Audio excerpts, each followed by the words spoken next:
ازيكم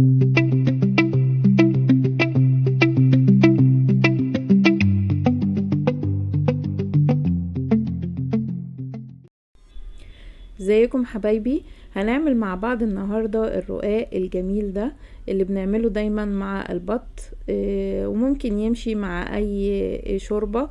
انا عملته رغم ان هو بالبط لكن طالع خفيف اولا ومورق مش معجن. هيعجبكم قوي وهيعجب الولاد. يلا نبتدي مع بعض. اول حاجة بجهز بصلاية كبيرة، بحط كيلو الا ربع لحمة مفرومة، لان انا عاملة صينية كبيرة. لو انا هعمل صينية متوسطة ممكن نص كيلو، فانا عاملة هنا كيلو كامل، بس انا حشت شوية يعني تقريبا كيلو الا ربع.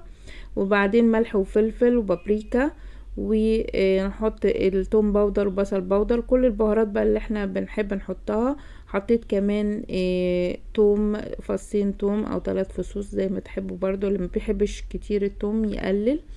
بعد كده بقى بدهن الصينية عندي. بجهز عندي شوربة تكون لازم سخنة ومغلية، وباخد الورقة بتاعت الرقاق وبدلها كده. لازم تتشرب بس ما تبقاش متشربة قوي عشان ما تعجنش مني، يعني يا دوبك بقلبها تقلبتين كده واروح ابتدي ارص في الصينية نص كمية الرقاق. وبعد كده بحط اللحمة المفرومة عليها بعد ما استوت طبعا. بعد كده بجهز كمان النص التاني. طبعا لازم افرد اللحمة حلو عشان كل الاجزاء تبقى موجود فيها. بحط النص الرقاق التاني ببتدي افرده نفس الطريقة. لو عندي الشوربة بردت بسخنها تاني وخليها تغلي وبعدين احطها.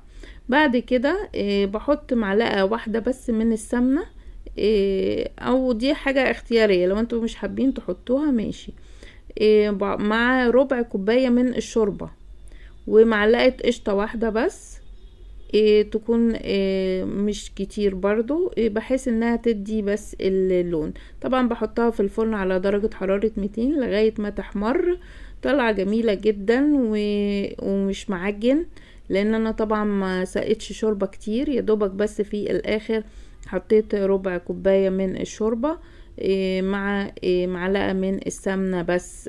في ناس كتير تحط سمنة كتير، احنا يا دوبك حطينا معلقة واحدة بس على صينية كبيرة.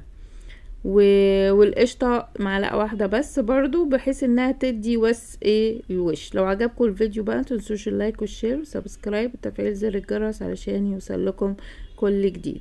باي باي.